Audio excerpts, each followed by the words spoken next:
있습니다. 하나님 아버지 감사합니다. 오늘 또 귀한 날 주셔서 또 이렇게 강의할 수 있도록 허락해 주신 것 고맙습니다.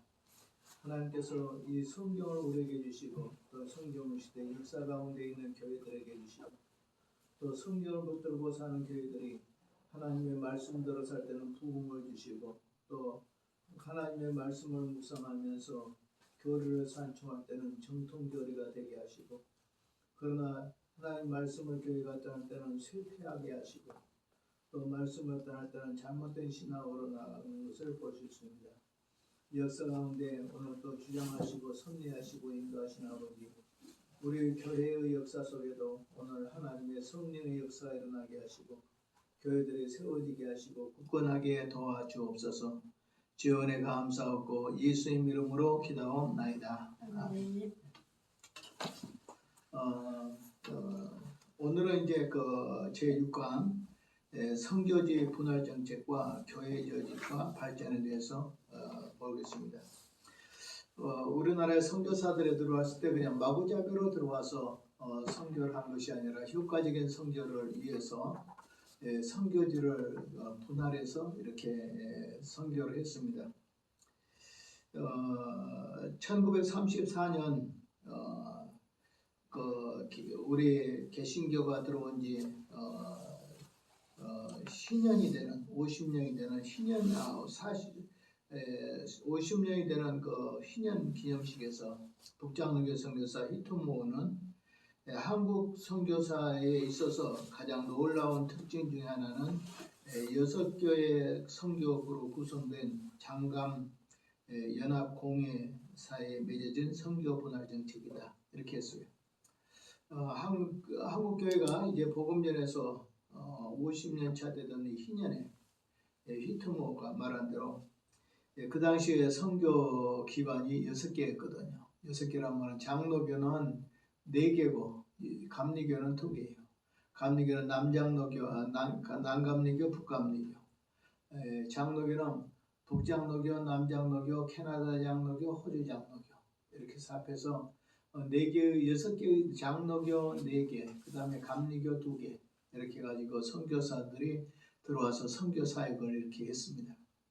이때 이 선교 사역을 할 때 그냥 것이 아니라 분할 정책을 써서 어느 지역은 누가 하고 어느 지역은 어느 선교부에서 해서 이렇게 했던 것들이 오늘 이 교회가 한국 교회가 부흥을 가져온 계기가 되었다라고 말하면서 이것은 바로 6개의 선교의 기관에서 장로교, 감리교, 연합공회사에서 맺어진 선교 분할 협정이다 이렇게 말합니다. 그러면 오늘 여기서 선교 협정 과정은 어떻게 됐을까요? 제일 먼저 이런 일을 발상하게 된 것은 감리교회 선교사 아펜셀라로 통해서 1888년 아펜셀라가 한국 선교를 효과적으로 진행하기 위해서 장로교와 북감리교가 사이에서 선교지 분할을 이렇게 일을 했습니다.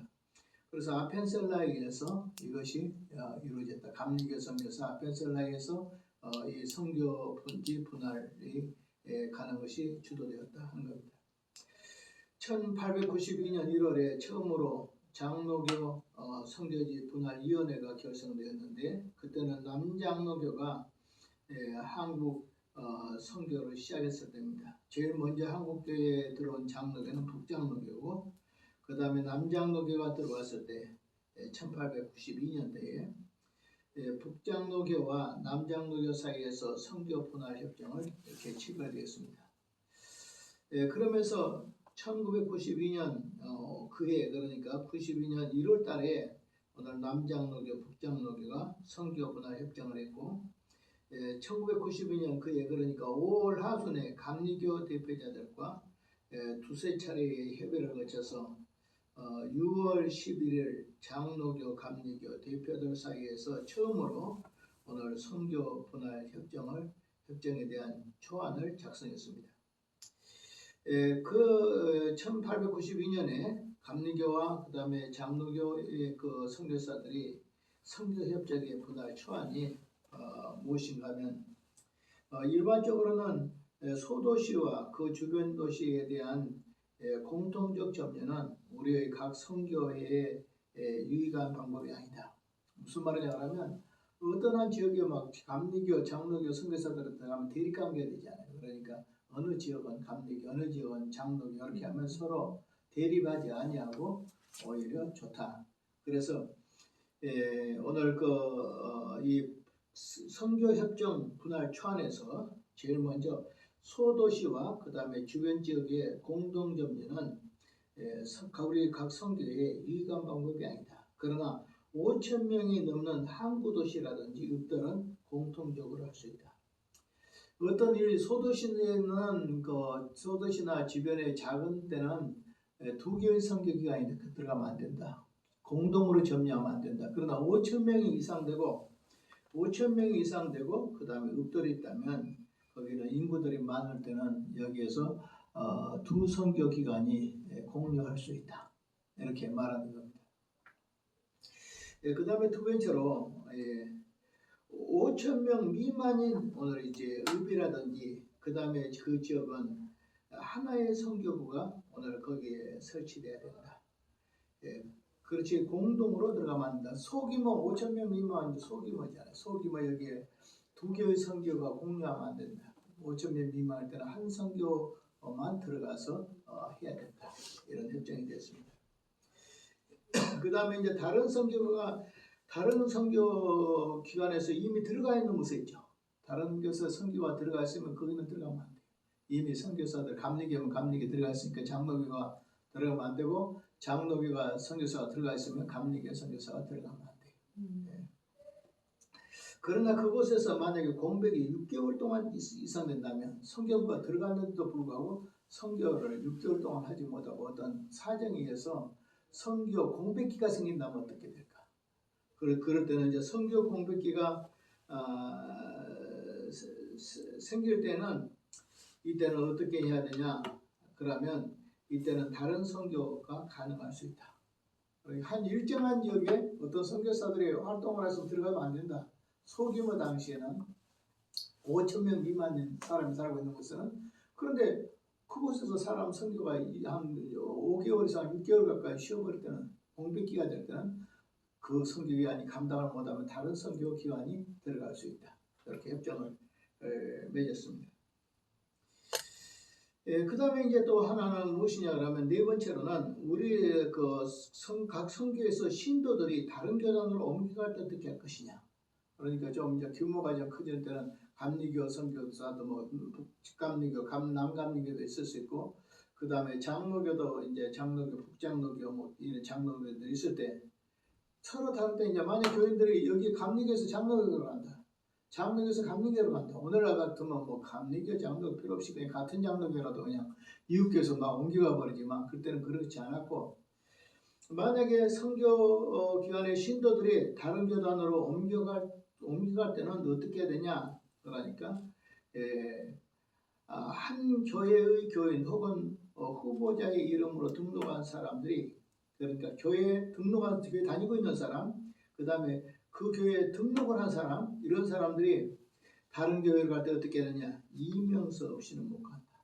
그러니까 이쪽에서 저리 가려면 지금 신부하고 지금 다니고 있는 교회에서 허락을 받아가지고 제가 부득이해서 이쪽에 감리교로 가야 되겠습니다. 그러면 바로 못 가고 장로교에서 이명서를 이분을 당신 교회로 가도록 귀교회로 가도록 허락합니다. 그러면 이명서를 받아가지고 당회장 도장 다 찍고 다 해서 서류를 만들어가지고 그 서류를 가지고 들고 그 교회를 가는 거예요.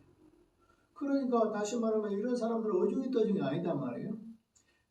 정당하단 말이에요. 그러니까 옮겨갈 경우에는 목회자나 그 교회 허락을 받아서 옮겨가야 된다 하는 것은 오늘날 우리가 많이 참작해야 될 그런 모습인 것 같아요.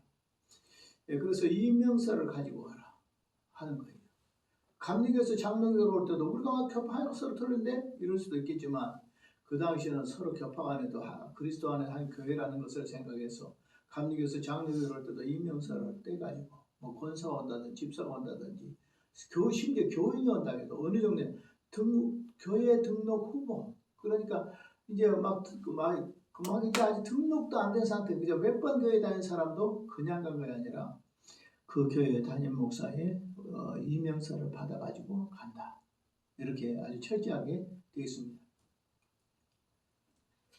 네, 그 다음에 일반적으로는 이제 서적은 어떻게 할 거냐. 그 다음에는 이제 이명서가 없을 경우에 잘 섬기고 있는 교회에서 당사자의 이명서가 없을 경우에 다른 선교회는 그 모든 사람을 받으면 안 돼요.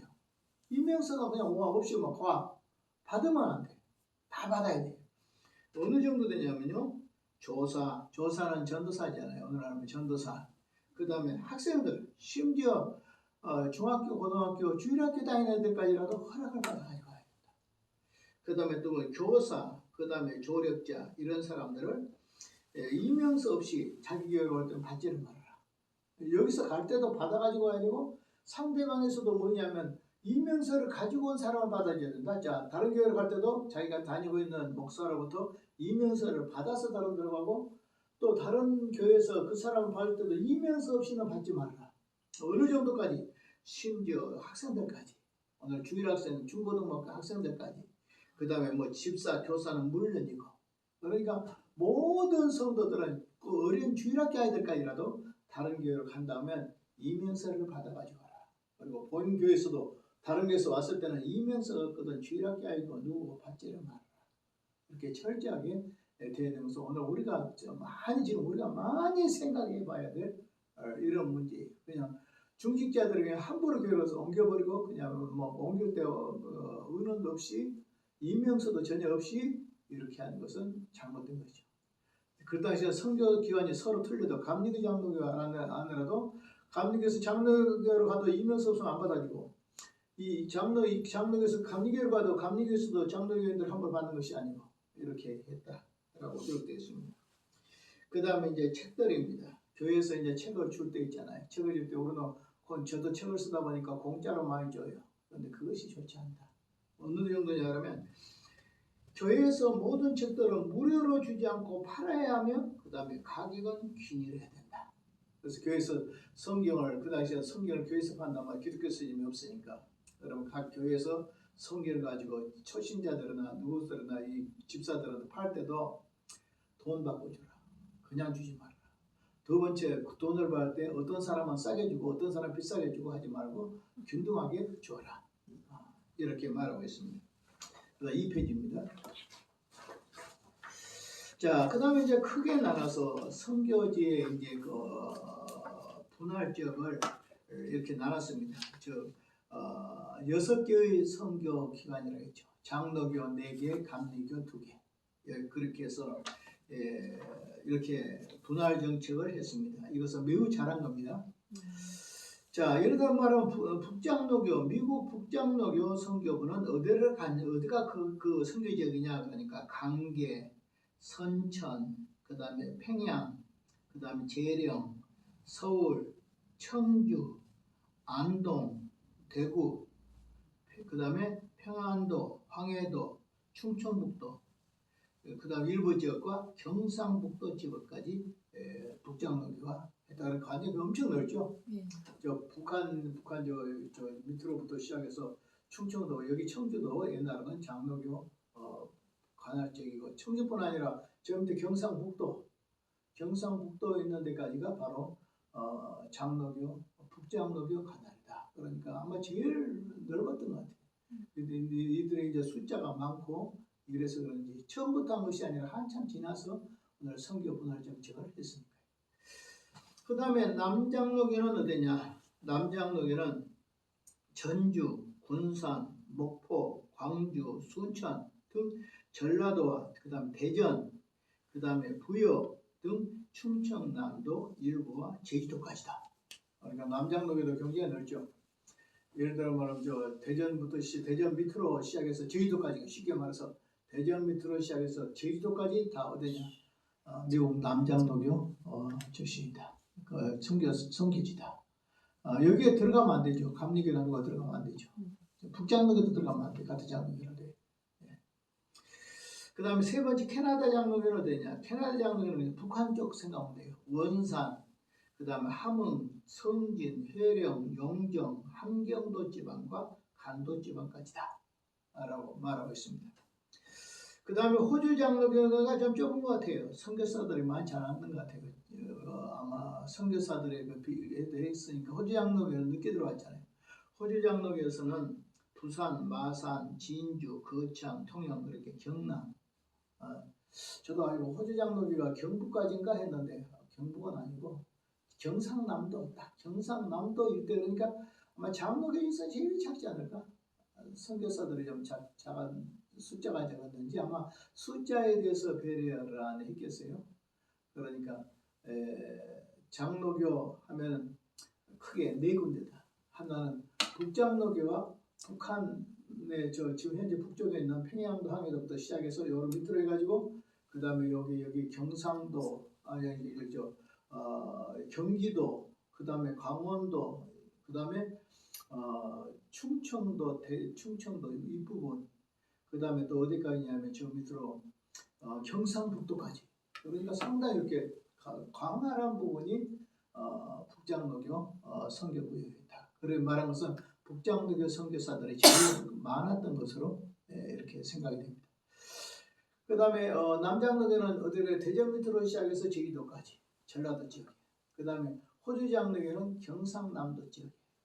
그 다음에 이제 캐나다 장로교는 그런 함경도 저 이쪽으로 북한의 북쪽 이쪽으로 함경남도 북도 이쪽의 지역으로 캐나다 장로교 출신들 이렇게 생각하면 되겠습니다. 그 다음에 이제 감리교 선교부는 어디냐? 북감리교 선교부는 영변, 해주, 평양, 서울, 인천, 원주, 영월, 충주, 원주, 그 다음에 평안도, 그 다음에 황해도, 그 다음에 충북, 강원도 일대 여기도 아주 많잖아요.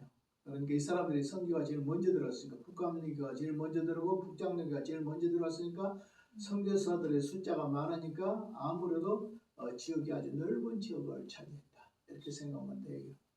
북감리교도 오늘 남장은 북장로교 같이 들어왔잖아요. 제일 아펜셀라 선교사가 들어왔으니까 여주교도 넓어요.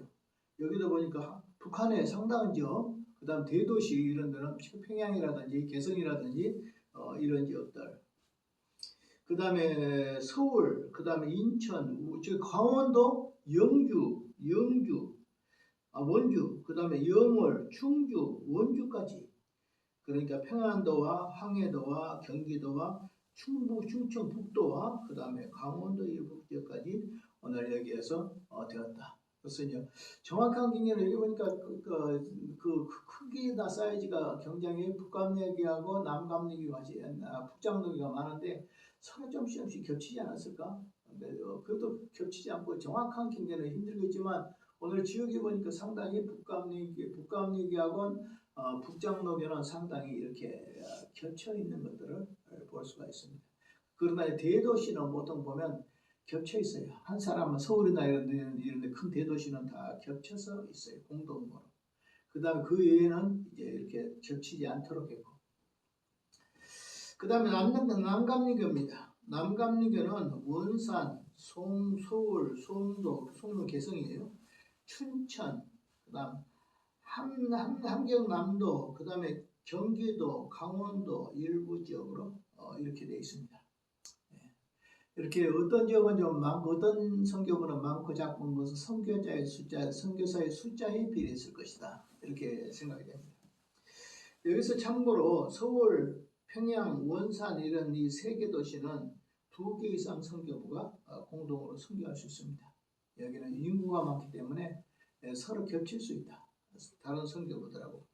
나머지 지방은 중복을 피하도록 했다. 이 선교의 제도는 장로교 4개, 감리교 2개에서 6개의 선교부 간에 합의를 했고, 그 다음에 침례교, 성결교, 그 다음 구세군, 성공회는 여기 안 들었어요. 그러니까 침례교는 늦게 들어왔잖아요. 성교교도 늦게 들어왔죠. 이 사람들은 오늘 그냥 지역 없이 관계없이 이렇게 했고, 감리교와 장로교 사이에 이렇게 있었고, 감리교는 선교부가 2개처밖에 없었고, 장로교는 4개에서 전부 6개의 선교부가 서로 따블되지 않도록 했고, 그 다음 대도시는 2개 이상 선교부가 들어갈 수 있다. 그러니까 서울 같은 데는 아마 다 들어가지 않았을까? 인천이나 이런 데는 다 들어갔을 것이다. 이렇게 생각이 됩니다. 그러면 오늘 이 선교 분할 정책의 좋은 점이 무엇이냐?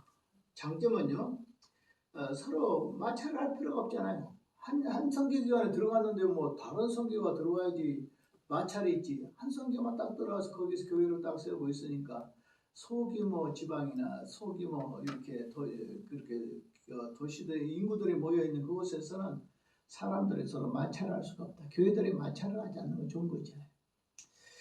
두 번째로는 낭비를 하잖아요. 이미 복음에 들어왔는데 거기다 또 이러면 이중 선교기관이 선교사가 2명이 들어오고 다른 데서 2명이 들어오고 그 다음에 교회도 2군데를 서로 짓고 이러다 보면 재정 낭비도 인적인 낭비도 많이 되는데 이것에 인적으로나 경제적으로 낭비를 줄일 수가 있었다.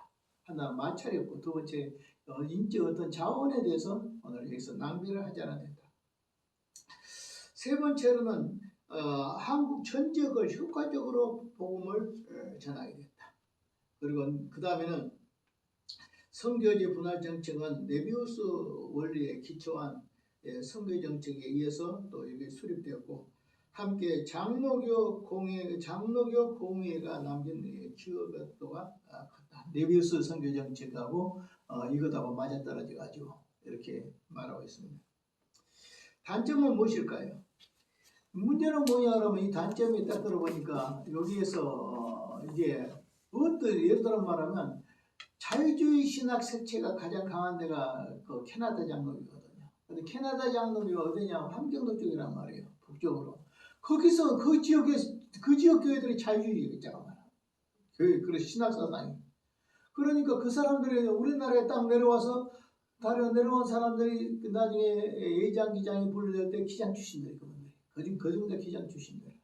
그리고 오늘날도 전라도 쪽에도 보면 그 기장 출신들이 이렇게 많이 지금 와 있는데 예를 들어 문익한 목사, 문동한 목사 이런 사람들이 다 기장 출신이거든요. 그래서 자유주의 신학이 이렇게 어떤 지역은 아예 자유주의 신학이 물들어 버리니까. 그래서 교인들이 나는 보수주의자 가고 싶은데 그래도 못 가잖아요. 그 지역이 전부 다 캐나다 장로교 쪽에는 자유주의 흐름이 굉장히 많으니까 예를 들어 함경도 쪽에는 자유주의 신학이 이렇게 많이 물들어 있고 이런 것을 볼 때 또 그렇다. 또 감리교가 일정으로 하면 감리교와 장로교 차이도 있을 거잖아요. 감리교 색깔을 또 다 가지게 되잖아요. 그러면 장로교 교인들이 이사를 간다든지 뭐 할 때 전부 감리교로 다녀야 되잖아요. 그러니까 그런 불만도 있겠죠. 반대로 감리교 지역에서는 옛날에는 감리교 쪽에서만 있다가 이제 다른 데로 장로교 지역으로 가면 장로교로 다녀야 되잖아요. 이런 데서 서로 교파 간의 어떤 갈등, 교리적인 갈등, 신학적인 그런 갈등들이 있었다. 그 다음에 또 단점은 무엇이냐 그러면 이러한 것들이 이제 지방색이 돼. 지방색. 우리는 함경도 지방색이 어디 이제 이 지방 어떤 교회들이 나중에 했을 때는 나중에 뭐 북한 출신, 남한 출신 이렇게 옛날에 해방 유교동란 이후에는 그런지만은 옛날에 함경도 쪽에 만약 서울의 감리교 어디가 뭐 한다 그러면 이 캐나다 장로교 세력들이 많을 때는 어떻게 파벌을 형성하고 남장로교 쪽의 사람들 전라도 사람들이 많이 올라왔잖아요. 서울 쪽으로. 그럼 또 지금도 그렇지 않아요. 전라도 사람들이 많은 교회들이 안 있잖아요. 또 경상도 사람들이 몰려있는 데 있잖아요. 이런 데서 서로 지역 갈등이 이렇게 생긴다.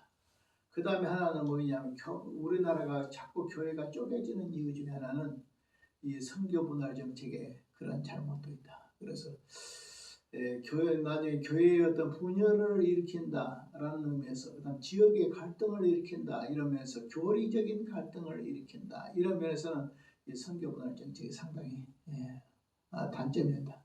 좋게 말할 때는 서로 마찰을 하지 않고 그다음에 이 어떤 인력이나 경제력이나 이런 것에 자원 낭비를 하지 않고 효과적으로 복음을 전할 수 있었다. 그리고 또 장로교 특별히 네비우스 선교 정책에 의해서 이것들이 먹혀 들어가니까 더 부흥해 왔다. 이런 데서는 장점이었다. 그러나 반면에 파벌을 일으키고 그 다음에 교리적인 갈등을 일으키고 그 다음에 교회가 나눌 중에 이렇게 분열을 일하고 이런 것은 오늘 선교 분할 정책에 의해서 그런 단점이었다. 이런 겁니다. 그래서 이제 제일 먼저는 오늘 여기에서 이제 선교 지역의 분할 여기에서 볼 때 이렇게 큰 6개의 선교 조직이 그것을 했는데 감리교와 장로교 사이에서 이렇게 맺어진 분야 정책이에요. 예를 들어 침례교라든지 성결교라든지 이런 사람들은 성공회라든지 이런 사람들은 이것과 관계 없었어요. 왜냐하면 그 사람은 후기에 들어갔기 때문에 그렇습니다. 그러나 이 성교 분할 정책에서도 아까 성교 원칙에도 보셨잖아요. 아주 좋은 점은 뭐냐라면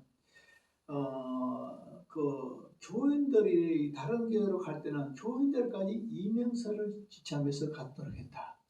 그리고 상대방 교회에서도 우리 교회 왔다 해서 받아준 거 아니다. 장로교에서 감리교로 가도 그 당시에는 이명서를 해갔고 그 다음에 장로교에서 감리교로 가도 이명서를 해갔다.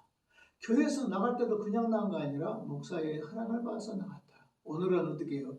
중직자로도 그냥 싸우고 나가보고 그렇게 하잖아요. 근데 그런 것에 철저하게 교회가 통제되고 그 다음에 개교회를 굉장히 존중하게 되고 그 다음에 교회와 교회 사이에 마찰이 없도록 이렇게 하는 것은 잘한 것 같아요. 그런 것은 상당히 지금도 우리가 해야 되지 않을까. 그 다음에 이제 그 당시에 성경이 전도지를 팔거나 이렇게 할 때도 대부분 그 당시 전도지가 쪽복음이니까 마가복음, 누가복음 이런 거잖아요. 이런 것도 다 돈 주고 샀어요. 교인들이.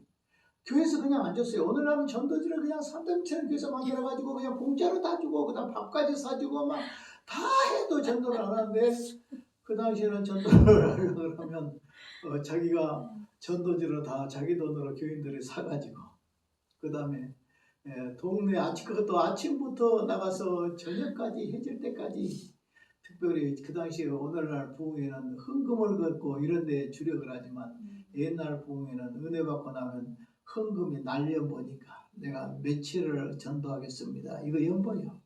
이거 부흥회 하고 나면 그거 결정이에요. 그러니까 뭐 하면 온 교회가 뭐 합시다가 아니야. 딱 이렇게 이제 집회가 부흥회나 사경회를 끝나고 나면 노방기 때를 이용해가지고 특별히 나가서 전도를 했는데 어떤 사람은 20일을 자기가 전도지 사가지고 자기가 도시락 가지고 다니면서 아침부터 해가 질 때까지 돌아다니면서 20일을 전도를 했어요. 오늘날 우리하고 비교가 안 되죠. 우리는 한 달에 한 번도 안 한 교회도 많고 한 달에 2번 나온 것도 대단하다고 그것도 1시간 하고 와서 그래서 대단하다고 밥까지 사주고 뭐까지 사주고 해주면서 한다고 했는데 오늘 초대교회는 그것이 아니었다. 그리고 책도 보면 그냥 나가지 말고 성경책도 다 돈 주고 샀다. 교인들이 사갔다. 그리고 공짜로 주지 마라. 이렇게 했다. 그리고 누구는 많이 받고 누구는 적게 받지 못하고 똑같이 받아라. 이렇게 해서 그 당시에 매서인이 있어요. 교회 안에 매서인은 책을 파는 직분을 가진 직분자가 있었는데 매서인이요. 이런 것들은 상당히 오늘날 우리가 본받아야 되지 않을까 싶습니다. 그 다음에 이제 교회 조직이죠. 오늘날 한국 교회가 이렇게 부흥이 되는 원인은 네비우스 정계 정책에 있지만 네비우스 정책에서 자립, 자치, 자립, 자치, 자전 이거잖아요. 그 가운데서도 특별히 교회 조직에 대해서는 우리가 지금 생각해보면 오늘날 우리나라 교회가 이렇게 있었던 것은 제일 처음에 교회가 출발할 때 그들이 아주 성경적이고 그렇게 온전한 조직을 가지고 있었구나. 그래서 사실 알고 보면 교회 행정은 매우 중요한 겁니다. 히필더 목사님 같은 분은 굉장히 감리교회 히필더 목사는 칼빈주의 감리교회였지만 조직력이 약해요. 그러나 웨슬러 목사님은 알미니안주의였지만 그분은 조직력이 굉장히 강합니다. 그래서 그가 말하기를 세계는 나의 교구다 이런 정도로 했어요. 오늘날도 교회가 목사가 설교만 잘하면 되는 게 아니라 교회 조직 관리를 잘해야 돼요. 그래서 이 조직 관리를 하면서 매우 중요하다. 그러면 초대교회가 어떤 조직 관리를 해서 이렇게 오늘날 한국교회에 부흥이 왔을까 하는 걸 생각해 보겠습니다. 제일 먼저 2페이지에 가서 한국교회의 내적 발전에서 제일 먼저 학습제도입니다. 학습. 우리가 세례 학습 지금도 들어보죠. 그러나 우리가 학습이 언제부터 학습이 있었는가? 이건 우리나라만 있는 거예요. 여기에서 보면 한번 보겠습니다. 학습제도. 신앙교육을 위한 목적으로 세례 이전의 교육과정. 그러니까 우리는 학습을 하고 난 뒤에 세례를 받잖아요. 그러니까 세례 받기 전에 전 단계가 학습이라. 그래서 학습 교육을 받은 사람들은 학습 교인이 돼. 그러니까 그냥 세례를 주지 않고 학습을 받고 난 뒤에 그 다음에 세례를 받도록 했는데 제일 먼저 것이 세례 전에 학습이 먼저 있었다 하는 거예요. 그래서 학습제도는 오늘 언제부터 생겼냐면 세례 이전의 교육과정으로 학습제도는 1891년에 시작했다. 1891년 선교사들이 들어온 지 한 6년쯤 지났을 때 6, 7년 됐을 때 그때 학습제도가 있었다. 그냥 그전에는 세례를 그냥 줬겠지만 그때부터는 세례를 주기 전에 학습을 먼저 해야 됐다.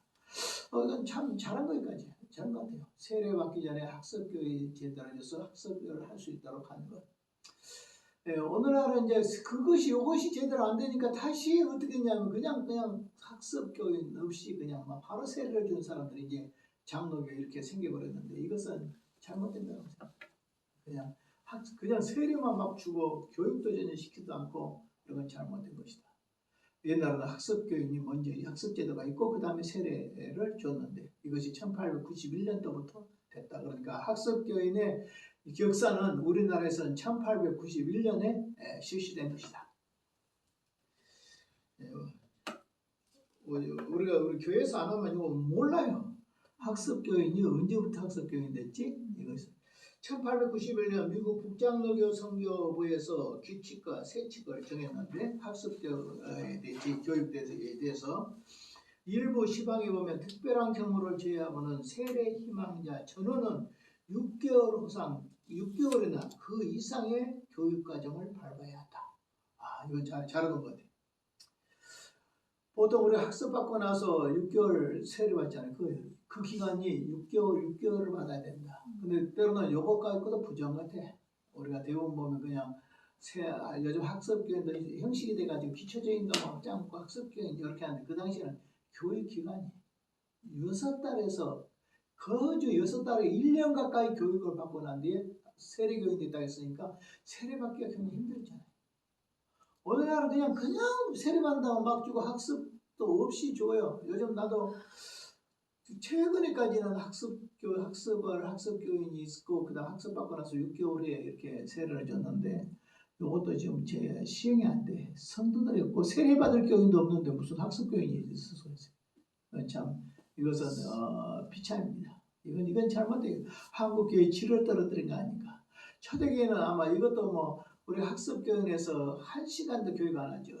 이렇게 보면 한 몇 문제 한번 풀고 나서 그냥 문답해가지고 주는 거 그게 아니라 정기적으로 6개월 이상 교육을 세례받을 사람은 6개월 이상 학습 교육을 시키고 난 뒤에 많다. 어떤 사람은 6개월, 어떤 사람은 6개월도 더 돼서 이렇게 받고 있다. 그러니까 세례받고 많이 떨어졌다는 의미죠. 한번 세례받고 떨어지면 다시 해야 될 거잖아요. 그러면 1년 되겠죠. 이렇게 된다는 것을 볼 수 있습니다. 그래서 얼마나 철저하게 오늘 학습제도가 되어 있었는가. 1891년도부터 했고 이것은 북장로교에서 실시한 것이다 하는 겁니다. 이 지점에서 세례받기 이전에 약 6개월간 학습 기간을 시행됐고 이 과정을 거쳐서 학습인 때로는 학습교인이라고 불렀다. 그러니까 6개월 동안 교육을 마친 사람들을 향해서 학습인 때로는 학습교인 이렇게 했어요. 그래서 지금 학습 받았습니까? 세례 받았습니까? 하는 것이 여기 학습 받았습니까?라는 의미입니다. 그래서 학습교인, 학습인 이런 그런 칭호로 불렀다. 이 사람들은 세례 받기 이전에. 그 다음에 이제 보면 1891년에 보면 15명의 학습인을 확보했대요. 그런지 우리나라의 초기 당시에니까 1891년 세례 받기 전에 학습인을 확보한 경우가 15명이었다. 그러니까 그 당시에도 교회가 많이 세워졌을 거잖아요. 예를 들면 교회가 세워져가지고 한 6년, 7년 지났는데도 우리나라의 전체적으로 볼 때 학습교인이 오늘 몇 명밖에 없어요? 오늘 학습교인이 15명이다. 그럼 15명이 그 당시에 교회가 아무리 작았어도 아마 교회가 전체적으로 한 100교회 가까이는 안 됐겠어요? 그런데 거기에서 15명이 학습교인이었다는 것은 세례 문턱이 얼마나 어려웠는가. 보통 세례받고 떨어진 사람들 보통 있어요. 한두 번 세례도 2수, 3수, 4수에서 이렇게 들어가야 되니까 세례교인쯤 되면 매우 믿음이 좋고 성경도 많이 알고 교회 제도에도 잘 익수가 있으니까 오늘날 이런 것을 우리가 본받아야 할 것이다. 이렇게 싶습니다. 예. 그 다음에 1982년 1년 후에 한국교회의 학습교인이 전체 60명, 그러니까 한 해 전에는 15명, 그 다음에 한 해 후에는 60명이 됐으니까 그동안 아마 이때 사경에 그 사경에 의해서 성경이 철저히 가르쳐지고 그런 것도 있었을 것이고, 그 다음 교회가 점점 부흥되니까 여러 교회들이 많이 나고 숫자가 늘어나니까 한 해 전에는 15명인데 그 다음에가 60명이 됐다 볼 수가 있습니다. 예, 그래서 이제 60명이 학습되었고, 북장로교는 1892년 기록에 보면 62명이 세례 지원자였다. 세례 지원자, 세례 받고자 하는 사람들이 학습교인 학습을 마치고 세례 받고자 하는 사람들이 62명이었다. 그때가 1892년이었다. 학습교인은 조직적인 교육을 받게 되기 위해서 선교회원들에게 할당되었다. 학습제도는 북장로교 선교부에서 시작됐지만 이 결정은 타 선교부로 영향을 주었고 주한 각 선교부에서 자연스럽게 수용했다. 그러니까 미국의 북장로교, 남장로교뿐 아니라 북장로에서 지르면 남장로교, 캐나다 장로교, 그 다음에 호주 장로교, 그 다음에 북감리교, 남감리교 전부 다 거중 다 오늘 이 학습제도를 실시했다라고 이렇게 말하고 있습니다. 네, 그 다음에 이제 북장로교 통계에 보면 1896년 학습교인 1896년에 학습교인의 수는 전부 다 2,000명이었고요. 그 다음에 1902년도에는요 5,968명이었고 1906년도에는 11,025명이었고 그 다음에 1909년에는 24,000명에 달한 것으로 했다. 그러니까 학습교인의 숫자가 계속 이렇게 증가되어 나가는 것을 볼 수가 있습니다. 1891년에 시작해가지고 이거 한 10년 지나고 한 20년 지나니까 이렇게 분되냐. 처음에 한 해 1891년도는 15명, 92년도는 60명. 이 사람들이 늘어나면서 한 조금 지나고 나니까 96년도 되니까 벌써 북장로교 안에서만 학습교인의 숫자가 2,000명이 돼요. 그러니까 이 제도가 생긴 지 한 5년쯤, 5년, 6년쯤 딱 지나니까 벌써 15명의 학습교인들이 2,000명이 되고, 그 다음에 1902년에는 5,968명, 그 다음에 이 제도가 생긴 지 한 10몇 년 지나 15년쯤 지나고 나니까 11,025명, 그 다음에 1909년에는 24,000명이나 달했다. 그러니까 1891년에서 실시해서 한 20년도 채 안 돼서 어마어마한 숫자로 증가했다. 15명이 10몇 년 지나니까 18년쯤 지나니까 15명이 24,000명이나 되도록 이렇게 부흥한 것은 교회가 엄청나게 전도되고 엄청나게 수적으로 확장되고 그 다음에 철저하게 교육되었다. 이렇게 교육된 사람들이 막 어마어마하게 늘어요. 15명에서 한 18년쯤 되고 나니까 24,000명이나 되어버렸으니까 얼마나 말씀으로 똘똘 뭉친 사람들, 이 사람들이 얼마나 교육받은 사람들이니까 그 당시에 교인들은 알곡성도들 같아요. 오늘날은 보면 그냥 죽쟁이 같고 오늘은 그냥 기내 아무나 없는 집사인데 그 당시에는 안수 집사 하나 되려고 그러면 한 1,000명 정도 모인 교회에 안수 집사가 한 10명 정도밖에 안 돼. 그러니까 오늘날 장로보다 훨씬 더 믿음이 좋은 사람들이 바로 어떤 사람들이냐 그러면 집사들. 근데 오늘날은 그냥 돈만 있으면 장로 되려고 그런 것은 우리가 볼 때 잘못된 거지. 그 다음에 영수제도입니다. 제일 먼저 한국교회 학습제도를 좋다. 이거 딱 기억해. 학습제도.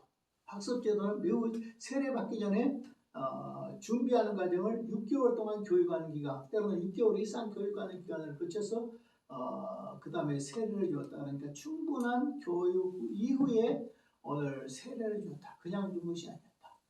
이런 것을 오늘 우리는 본받아야 된다. 두 번째 예도가 영수입니다. 영수. 영수라는 것은 나도 못 봤어요. 나도 못 봤어요. 영수라는 말은 내가 많이 들어봤지만 못 봤습니다. 그럼 오늘 교회 안에서 그 당시에 영수라는 것이 무엇일까? 그런데 영수라는 말은 들어는 봤지만 영수라는 사람은 보지는 못했습니다. 아마 1960년도까지 영수가 있었다고 들었어요. 그러니까 내가 예수를 믿을 때가 70년도거든요. 1970년도 6월 21일 날 믿었으니까 그때는 영수제도가 끝난 지 한 10년쯤이나 지났을 때 같아요. 그래서 그 당시 영수란 말을 많이 들었어요. 그런데 영수라는 직분을 가진 사람은 난 못 봤습니다. 그 당시. 그러면 영수라는 것은 뭐냐고 봅시다. 한국교회에서 어떻게 교회 직분이 생겨났을까요? 교회 직분입니다. 1883년 세례교회에서 소래교회, 우리나라 최초의 교회가 선교사가 들어오기 전에 세운 교회가 1883년에 세워진 소래교회입니다. 이 소래교회가 이제 설립되고 또 여러 교회가 설립되면서 세례받은 사람들이 점점 이제 많아지게 되고 그 다음에 직분자들이 세워지면서 나온 것이 무엇이냐 그러면 처음으로 세워진 직분이 영수입니다. 영수. 영수란 직분이 있습니다. 그러면 영수란 무엇이냐 그러니까 어느 정도냐면 안수받지 않는 장로. 뭐라고요? 안수받지 않는 장로니까 장로 후보 요정된 거죠. 그러니까 오늘날 안수 집사보다 더 이렇게 했던 것 같아요. 어떤 사람은 안수 집사 정도 됐을 것이다. 그런데 역할을 보면 장로 역할을 하니까 또 교역자 역할을 해요. 이 사람은 교역자들이에요. 목사가 없는 교회 이런데 시골 교회에 교회를 담당하고 설교도 하고 새벽기도도 한다고 이렇게 세례는 줄 수 없죠. 세례는 줄 수 없지만 교회 행정적인 일들을 다 처리한 사람들이 있었는데 평신도 사역자라고 해야 되나 이런 사람들이 있었는데 영수다 영수. 그 사람들은 새벽기도 다 해요. 수요일날 주일날 주일 저녁 오후 다 설교 다 해요. 그러니까 목회를 좀 해놔요. 이런 직분이 영수였다. 자, 그러면 오늘 영수는 어떤 사람이냐? 안수받지 않는 장로로서 치리장로의 모든 역할을 했다. 그런데 이 사람들은 그러니까 치리장로 역할을 했으니까 사람들이 한정적이고 작겠죠. 개체적으로 지역교회 지도자들 중에서 선임을 했는데 교역자나 치리장로가 없는 미조직교회에서 미조직교회라는 것은 목사가 있고 그 다음에 장로가 있어야 돼요. 그런데 장로도 치리장로가 있어야 돼요. 오늘 다른 교회에서 온 장로가 있는데요. 목사님 있죠? 그건 미조직교회예요. 장로가 없어도 미조직교회고 장로가 있어도 다른 교회에서 왔지만은 여기서 다시 심의투표를 하지 않아가지고 그냥 다니는 협동장로 이런 제도가 있으면 이 사람들 이 교회는 미조직이에요. 그러니까 오늘 개척교회들은 거의 다 미조직교회예요. 또 이 교회를 짓고 있어도 아직 장로가 정식으로 세워지지 않고 그러면 그것도 목사와 장로가 형성된 당회가 없는 교회는 오늘 미조직교회예요. 그래서 오늘 여기서 이 정수제도는 무엇이냐 그러면 이 영수제도는 바로 교역자가 없고 치리장로가 없는 미조직교회에서 예배를 인도하고 교회를 관리하는 직분이었다. 영수의 초기에는 선교사들에 의해서 임명이 됐어요. 그러니까 선교사들이 너 영수에 너 지금 신학 교회 다니지도 오래됐고 세례받은 지도 오래됐고 그 다음에 집사된 지도 오래돼서 그럼 장로감 앞으로 장로감이야. 아직 안수는 안 받았어요. 장로 안수 안 받았어. 그러면 선교사들이 당신은 영수하시오. 그럼 영수하면 어떻게? 목사 없는 교회, 장로는 없는 교회, 거기서 설교도 다 하고 그 다음에 목회라는 거죠. 목회도 하고 그 다음에 교회도 관리도 하고 이런 일을 했는데 이분들이 영수였다. 처음엔 선교사가 임명했다. 그러면서도 이제 임기는 뭐냐? 1년. 영수 임기가 1년. 그러니까 매년 영수 직분을 오늘 서리 집사를 매년 임명하듯이 영수도 매년 임명했다. 그리고 또 영수는 한 번 되면 그 1년직이지만 오늘 우리가 서리 집사 되면 1년직이지만 또 내년에 또 임명해 나면 그것이 연임되잖아요. 또 영수직도 그렇게 집사직처럼 서리 집사처럼 오늘 계속 연임돼서 나갔다. 그러니까 한번 영수되면 계속 어떤 목사님도 없고 그러면 거기에서 뭐 10년씩 이렇게 그냥 교회를 다스리는 교육자 역할을 그렇게 했어요. 그때 아마 초기에는 아마 사례도 이렇게 생활비도 지불해야 된다 이렇게 했을 거예요. 그 다음에 이제 이 영수직은 이렇게 선교사들이 초기에는 임명했고 임기는 1년이었고 연임될 수 있었다. 영수직은 마치 스코틀랜드에서 존 낙스가 정교육이 이루어진 후에 훈련받은 교육자들을 배출되기까지 목사가 배출되기까지 한정적으로 독경사는 성경을 읽는 직분을 독경사라고 합니다. 이 독경사를 두어서 이 독경사들을 통해서 그 다음에 말씀 봉사 관리를 하는 제도와 비슷하다. 그러니까 영수제도는 오늘 장로교회 뒤에 처음 시발지가 스코틀랜드잖아요. 스코틀랜드 존 낙스에서 장로교가 시작되죠. 근데 존 낙스가 있던 그 시절에 어떤 제도냐, 목사들이 없을 때 교회 직분자들, 교회 목회자가 없는 곳에 독경사라는 직분을 독경사는 성경을 읽는 사람, 예배 시간에 성경을 읽는 사람. 오늘날 우리는 현재 이 독경사가 없어져 버린 것 같아요. 그러나 옛날에는 있었어요. 청교도도 있었어요. 지금도 어떤 교단에 가면 제가 옛날에 얼마 전에 시무했던 교회 가면 성경 읽는 사람이 있습니다. 그러니까 옛날에 제가 그 은퇴하기 전까지 있었던 교회에서는 1년에 임명을 해요. 독경사. 그래서 성경을 잘 읽는 사람 또박 예배 시간에. 그러면 이제 어디까지 성경을 읽으십시오 이렇게 하면 독경사가 이제 목사가 이제 성경을 봉독하고 교인들하고 봉독하는데 설교하면서 몇 절 할 때는 교인들이 읽는 것이 아니라 독경사 보이는 거라게. 지금 본문 말씀 5절 읽으세요. 그러면 독경사가 읽고 그 다음에 몇 절 읽으세요. 그러면 예배 마칠 때까지 성경을 쭉쭉 한 사람이 성경을 읽어나가. 그것이 독경사라는 거예요.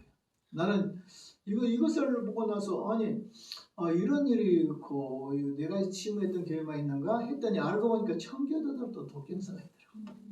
그리고 오늘 이것이 알고 보니까 스코틀랜드의 존 낙스가 이렇게 독경사를 둬서 교육자들이 없을 때 독경사를 세워가지고 성경만 있는 거 아니라 이 사람들이 설교도 하고 그 다음에 교회를 관리도 해서 오늘날 영수제도와 같은 제도가 스코틀랜드의 장로교회에서 있었다.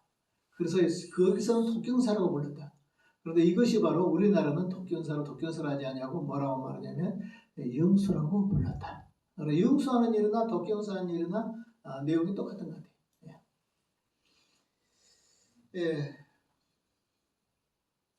그 한국교회에서 영수로 임명된 자가 누군가는 정확히 누군가라고는 이제 처음 영수가 누구지 하는 것은 잘 기억이 없지만 그러나 대충 보면 1895년도에 평양 환동의 장대현교회, 유명한 장대현교회, 이 장대현교회는 지금 현재 김일성 우상이 세워진 그 자리가 장대현교회. 공산주의자들이 평양 장대현교회가 부흥의 상징이잖아요. 평양 대부흥에. 그러니까 그것을 뭉개버리고 그 자리에다가 이 우상을 세우는 것은 우리 공산주의가 기독교를 이겼다라는 거예요. 이것들이 얼마나 악한 거예요. 사실하고 앞으로 남북 통일되면 그거 무너버리고 거기에다 다시 교회를 지어야 돼. 옛날의 교회 평양 장대현교회를 지어야 되겠죠. 자. 그런데 이 평양 장대현교회에서 첫 영수가 나왔다. 누구냐? 김종석, 그 다음에 이영원. 이 사람들의 문자적으로 해서 우리나라의 최초의 영수들이다.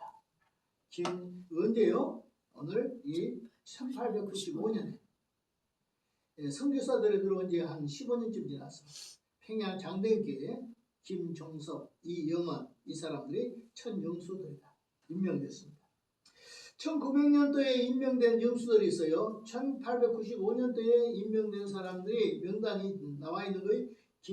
평양 장대현께서 김종석, 이영은이었고 1900년도 평양남도 대동군 부산면 남국립교회에서 영수가 세워졌는데 이세수 1900년도에도 대동군 고평면 남립교회에서 김세석 이런 사람들도 초기 영수들이었다.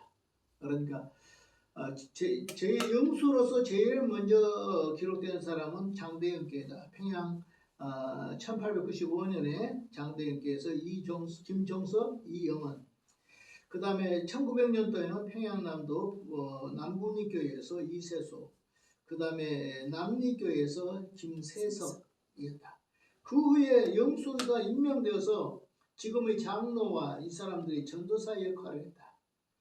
장로가 창립되고 목사가 배출된 이후에도 영수직은 사라지지 않았고 영수로 활동하던 사람들이 장로가 되는 일이 번번했다. 그러니까 이제 장로들이 나오게 된 뒤에도 장로들이 이제 장로대가 없을 때 영수제도가 나왔는데 이제 장로가 이미 있는 뒤에도 영수직은 그냥 그대로 장로 되기 전에 사람들이 영수란 직분이 있다가 그다음 그 사람들이 장로 되고 서리 집사에서 안수 집사에서 그 다음에 영수가 돼가지고 이렇게 해서 장로 된 사람들이 그 위에도 계속 있었다. 그러니까 제가 어딘가 보니까 1960년도까지 있었다 했어요. 그리고 만약에 목사님이 없는 시골교회는 이걸 허다했어요. 시골교회는 영수들이 많이 있었고 전도사도 없는데 영수들이 있었다. 이렇게 생각하면 됩니다. 그래서 여기 뒤에 보니까 나오네요. 적어도 몇 년도까지 1960년대 초까지 농어촌 지역에서는 영수들이 교회를 봉사했다. 그러니까 옛날에 보면 교회에 영수가 있었는데 영수가 설교를 했다. 그러면 그런 이야기들이 많이 나와요.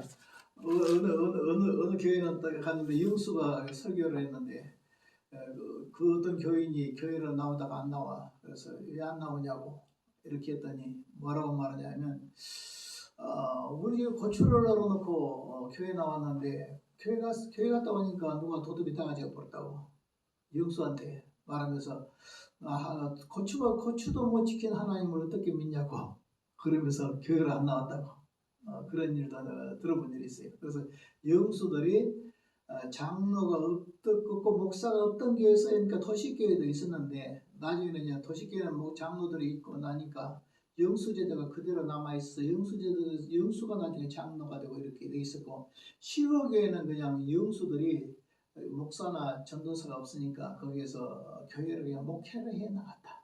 이렇게 하면 시골교회 목회, 전도사님들과 교육자들이 없을 때 목회하는 목회자 이렇게 흔히 알려져 있어요. 이 사람들 영수. 그 다음에 장로, 도시교회는 뭐야? 장로가 되기 전에 집사가 장로가 되기 전에 영수가 해가지고 영수 직분을 가지고 있다가 이렇게 되게 되겠다. 이렇게 말하고 있습니다. 이것이 60년대 초까지 되었다. 그 다음 권사입니다. 제일 먼저 우리가 장로의 한국교회 조직이 제일 먼저 말하죠. 학습이죠. 학습. 두 번째는 뭐예요? 영수. 세 번째는 뭐예요? 권사의 권사. 오늘 우리가 권사도 잘 알잖아요. 권사님 했었잖아요. 이것도 초기에 우리나라에서만 생긴 고유한 직분입니다. 영수가 그렇듯이. 감리교의 창시자 요한 웨슬러가 감리교를 창시한 후에 그 자리를 잡아가는 과정으로 직분을 세웠는데 그것이 무엇이냐? 권사입니다. 그래서 권사라는 제도는 영국에서 웨슬러가 감리교를 세우면서 함께 세워진 직분이었다. 그때는요 여자만 준 거 아니에요. 남자도 권사가 돼요. 예를 들어 말하면 집사가 되고 난 뒤에 그 다음에 권사가 되고 그 다음에 권사가 되고 난 뒤에 장로가 되는데 이 권사의 직분이 남자 권사, 여자 권사 다 있었다. 그리고 오늘날도 감리교 안에 보면 남자 권사가 있잖아요. 우리 장로교는 권사들은 여자다. 근데 감리교는 보면 남자 권사, 여자 권사 같이 해요. 그러니까 이 권사의 제도가 감리교에서 생겼다. 그리고 이것이 이제 장로교로 왔다. 이렇게 생각됩니다. 그래서 권사는 어떻게 생긴 거예요? 하고 물으면 그래도 교회사를 배워서 만국교회사라서 설명을 해야 되잖아요. 나 몰라 이러면 안 되잖아요. 왜 권사는 남자만 넣고 여자만 있어요? 그것도 설명이 안 되잖아요. 이것은 우리 장로교에서는 여자에게 지는 직분으로 해서 권사제도를 두었고 감리교는 여자와 남자 다 공유하도록 했고 제일 먼저 이 권사제도를 세우신 분이 요한 웨슬러 목사님이시다. 감리교에서 세웠다. 우리나라에서 감리교에서 제일 먼저 그 직분을 세웠다.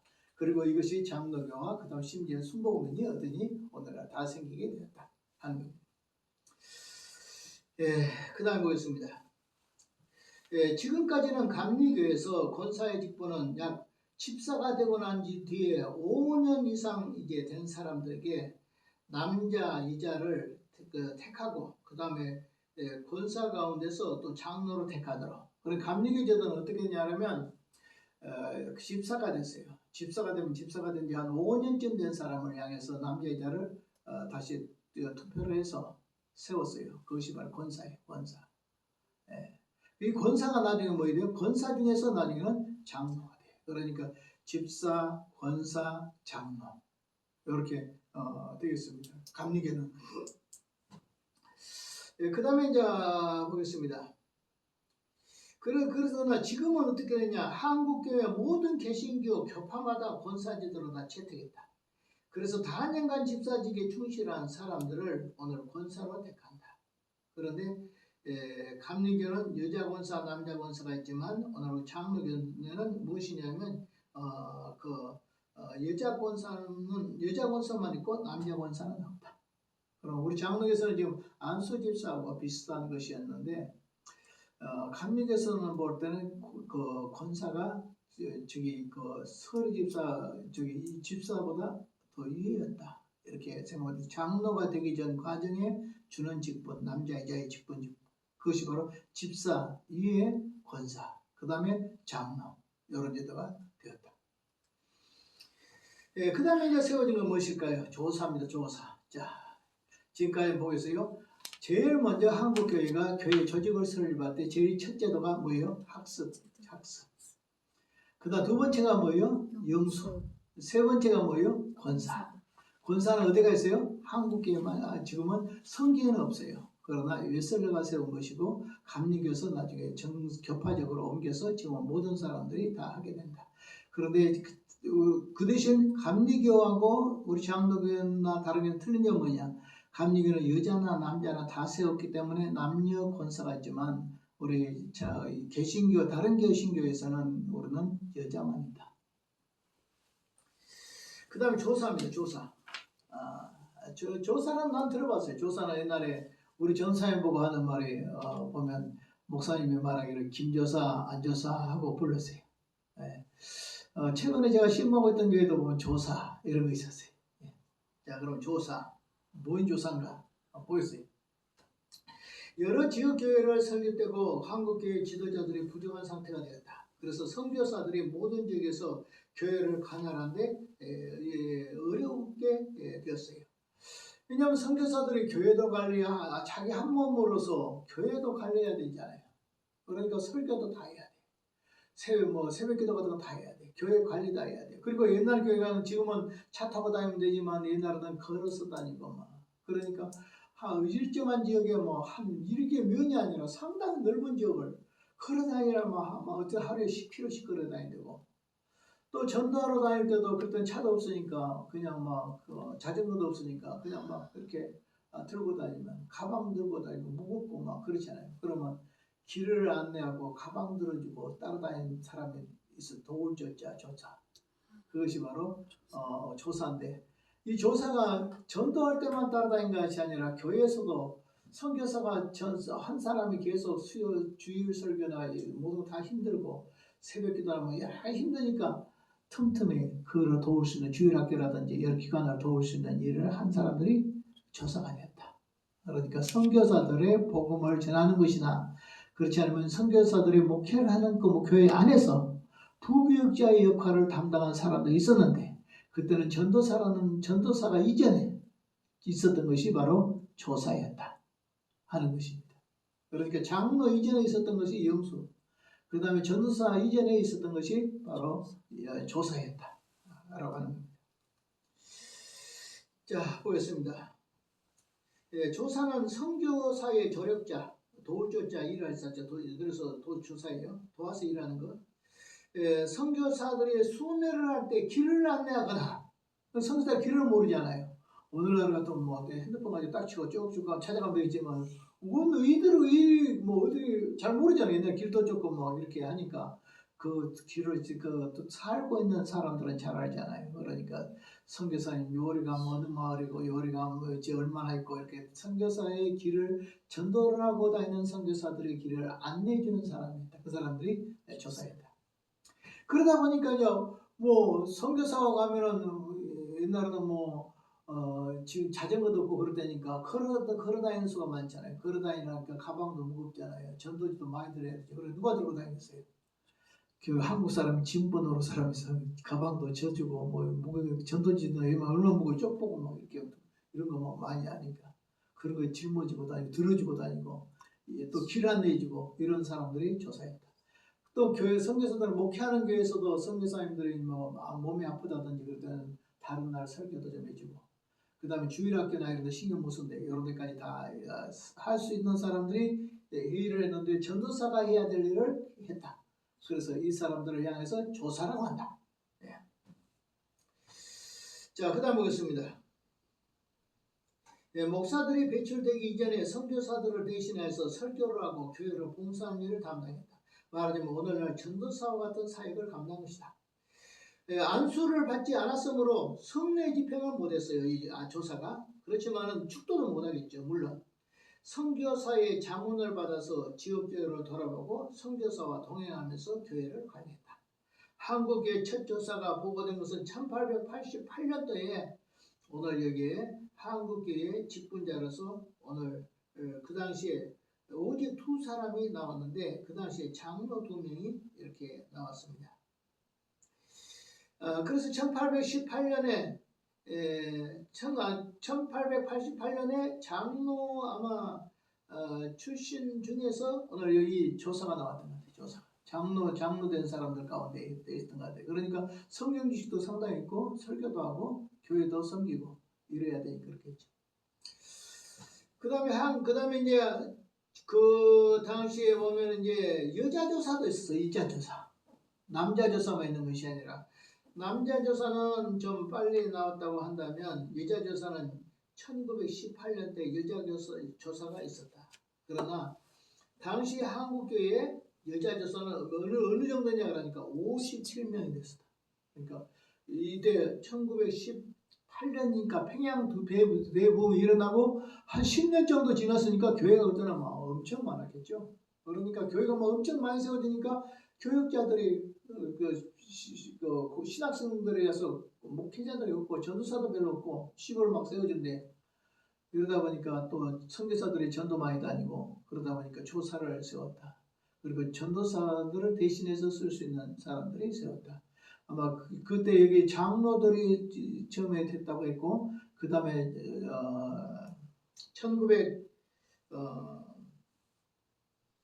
1918년도에는 전국적으로 여자 조사만 해도 57명이었다. 그러니까 조사 직분은 여자 남자 다 받았다. 영수 같은 경우에는 남자만 영수예요. 조사는 여자 남자 다 했다. 그러니까 오늘날 남전도사 여전도사 역할을 했던 사람들이 바로 이 조사들이다. 아시죠? 네. 그 다음에 이제 생긴 직분이 장로입니다. 장로. 예, 그래서 이제 한국교회가 세웠던 거 제일 먼저 뭐라 했죠? 학습, 그 다음에 영수, 그 다음에 권사, 그 다음에 조사, 그 다음에 이제 나온 것이 뭐냐? 장로가 나왔다. 한국교회에서 첫 장로가 세워진 건 이해가 안 되죠? 이거 잘못했어요. 98년이 아니에요. 이거 98년이 아니라 1887년이에요. 군자가 아니에요. 4페이지 장로 첫 뒤에 1987년이 아니라 1887년 고치세요. 네. 1887년. 이때 첫 장로가 생겨졌다. 근데 좀 이해가 안 되죠. 왜 그래요? 선교사들이 들어온 지가 언제냐 그러면 1884년 5년도에 이렇게 들어왔거든요. 근데 여기 7년이니까 바로 2년 후에 장로가 세워진 것처럼 이렇게 되죠. 근데 한번 더 보겠습니다. 서울세문안교회 1887년 9월 27일 화요일날 공식적으로 이 장로가 설립됐는데 이때 14명이 참석한 이날 한 사람이 세례를 받았고 그 다음에 두 사람이 장로가 되었다. 그러니까 장로 임직식이 나와요. 장로의 최초의 임직식이 언제냐 그러면 1887년 9월 27일 화요일날 임직예배를 했단 말이에요. 이때 받은 사람들이 14명이 오늘 참석했는데 전체 참석한 숫자가 14명. 14명이 참석한 가운데 그중에 한 사람은 세례를 받고 두 사람이 장로가 선출되었다. 이렇게 되어 있습니다.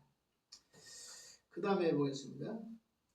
그 다음 주일인 10월 2일 날, 그러니까 9월 27일 다음 주일 10월 2일 날 장로 장립을 했다. 그러니까 한 주 전에 선출을 해가지고 다음 주에 장립을 했다. 그러니까 투표하자마자 앞주에 투표하고 두 번째 장로에 임직을 했다. 이렇게 나옵니다. 그 다음에 교회가 조직되면서 바로 장로를 선출한 것과 오늘날 시각에서부터 이해가 안 된다. 교회 세운 지도 교회가 바로 세워지자마자 그 세운 날 벌써 장로가 임직한 것은 이해가 안 되죠.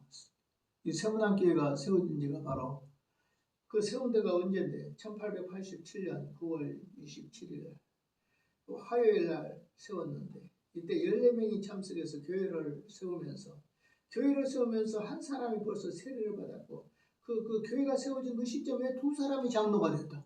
아니 교회 세우자마자 장로를 바로 준 거가 이렇게 되잖아요. 예. 교회가 조직되면서 장로가 선출된 것은 오늘날 시각에서 볼 때 이해할 수 없는 일이다. 아니 교회가 14명 참석했는데 그중에 한 명 세례 받고 14명 중에 한 명이 두 명은 장로되고 이렇게 됐다 이 말이에요. 아마도 교회의 지리자로서 장로의 본래 역할보다 교인을 대표한다는 의미에서 오늘 원로라는 의미에서 장로가 생겼을 거예요. 한국에는. 그러니까 성경에서 말하는 장로가 틀려요. 어떤 이때 세운 건 교회가 그날 예배 드려서 첫 예배 개척 예배를 드렸는데 설립 예배를 드렸는데 그 가운데 장로가 2명을 세웠다는 것은 뭐냐라면 오늘 지리 장로를 세웠다는 것보다 교회 대표다. 14명 중에 대표가 바로 두 사람 세워서 그 사람이 장로다. 그런데 그 투표를 하고 난 뒤에 선출을 하고 난 뒤에 다음 주에 한 주 후에 안수를 했다. 이 사람들이 첫 장로가 되었다 하는 겁니다. 세문안교회가 다시 또 장로를 세웠어요. 이로부터 15년 지나서 1904년에 분명히 알 수 있는 것은 이제 이때에 오늘 첫 장로가 나와요. 그것이 바로 서경조 장로입니다. 그러니까 앞에 2명은 장로의 직분을 줬지만 장로라는 것보다 교회 대표자라는 의미고 그 다음에 세문안교회가 이제 교회가 세워진 지 15년이 지나서 1900년대에 최초로 한 명의 그 장로를 세운데 서경조 장로다. 이 사람이 바로 첫 장로다. 앞에 세운 사람은 그냥 대표고 어떻게 교회 개척한 날 그날 장로로 2명 세울 수는 없잖아요. 그러니까 그런 것이다. 그래서 한국교회 첫 장로는 앞에 2명이 아니라 오늘 그 세문안교회가 세우고 15년이 지난 뒤에 1904년도에 오늘 여기 장로가 세워졌다. 그 장로가 바로 그 첫 장로가 서경조였다. 5페이지로 넘어가겠습니다. 대한예수교 장로교의 그 사기의 역사 그 사기의 상본에 보면 서경조는 한국교회의 최초의 장로였다. 그러니까 한국교회 최초의 장로는 서경조 장로다. 그는 한국의 첫 매서인, 책을 파는 사람 매서인이요. 매서인의 서상륜의 동생이었는데 그 서상륜의 동생이 서경조인데 서경조가 바로 우리나라 최초의 장로다. 라고 하는 겁니다. 그 다음에 이제 후일에 이 서경조 장로는 후일에 평양 신학교를 나와서 안수를 봐서 첫 목사가 되는데 그때 첫 목사가 나왔는데 그 첫 목사에 7인이 나와요. 그 중에 한 명이 오늘 여기에 서경조 장로가 그 다음에 신학교 들어가서 졸업을 해가지고 서경조 목사가 됐습니다. 그래서 세문안교회 세경조 목사는 나중에 평양신학교 가서 졸업을 하고 목사 안수를 받아가지고 장로도 됐고 이 사람은 첫 목사도 한국에 있어서 온 첫 목사도 됐다. 그러니까 첫 장로, 첫 목사 이 사람이 바로 서경주다. 그리고 서목사가 될 때는 7명이 오늘 최초로 안수를 받습니다.